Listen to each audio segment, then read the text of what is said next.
Wait. Is this on first? Utah is it live? Right now. Everybody stop talking now. Attention. I told you, all of my critics, I told you all that I was the greatest of all time. When I beat Sunday Liston, I told you today I'm still the greatest of all time. Hey everybody, welcome back to the channel. Today I'm just doing something a little bit different. I keep hearing the term GOAT used in sports, and I'll be honest, when I first heard it, I didn't really understand why it was being used. Now, that made me think a lot about why it's being used, and so I thought I'd dip in a little bit to the research and history of the term GOAT in sports.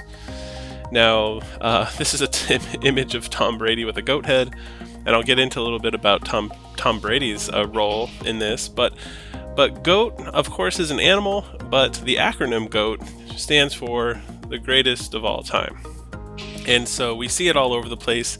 There's some YouTube channels even named, like Eloy the Goat, Goat's Cards Breaks, which is a great channel, by the way, and you should check him out. I am subscribed. But you see it all over the place. I was on a break once recently, so I bought into it, and all the moderators were calling me the GOAT because I bought in. It's just funny, right? So the greatest of all time can mean a lot of things to different people. And so I think the controversy around using the term in sports is that not everyone agrees on who is the greatest of all time. This is an image of LeBron James, and some argue that he's the greatest of all time, right? But that would be offensive to people that believe Michael Jordan is the greatest of all time. I have a clip here at the end of this little tiny video here where I really think it is a generational thing. It's generational, and so that's why it's always difficult to pin this down. But the original origins of GOAT are negative, and so Fred Merkle highlights this. So this is a gentleman that, back in the day when they were using the term GOAT, it was not in a positive way. So Merkle, who had singled on, was on first base in a big game against the Chicago Cubs versus the New York Giants.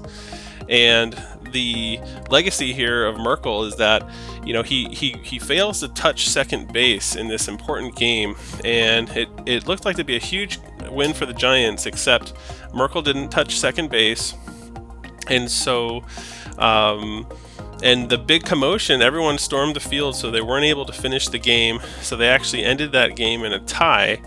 And ultimately, the Cubs would go on to, go on and win the World Series that year. And so a lot of people just really vilified Merkle, called it the biggest mistake, in other terms, including GOAT. So it's kind of interesting, but in more modern, I guess, times, I think GOAT is best attributed to Muhammad Ali and his career. And in fact, Muhammad Ali's wife actually coined the greatest of all time incorporated, or GOAT incorporated, to license her husband's intellectual properties. And so I think that has a big part of GOAT being used in sports today. So there's a Muhammad Ali Enterprises based on that. So we'll see GOAT associated with Muhammad Ali in sports. And it kind of takes off from there. A lot of people think that it can be attributed to maybe even Tom Brady. There's this GQ magazine image of Tom Brady holding a baby goat. And, a lot of people think that, Tom Brady is the greatest quarterback of all time. And so he gets the GOAT treatment for sure.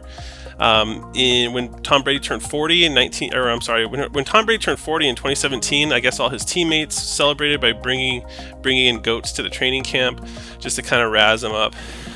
So it's kind of funny. So there's a couple different reasons. I think it's probably best attributed in modern times to Muhammad Ali, greatest of all time. This is not. But this is really cool. Check this video out. It's related to basketball. All right, we got a little Michael Jordan Funko Pop. I got hooked after watching The Last Dance.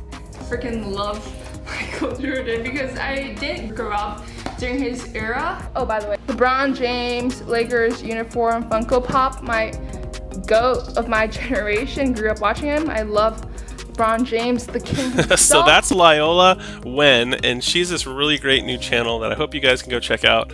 And she's just basically highlighted it for me right there. I mean, the term GOAT, greatest of all time, it's just going to be dependent on your generation, right? So Loyola Wen there mentioning that she didn't watch Michael Jordan because it wasn't part of her generation.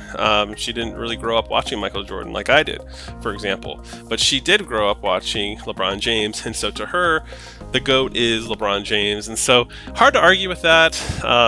You know, how far back in history do you go? Can there really only be one GOAT?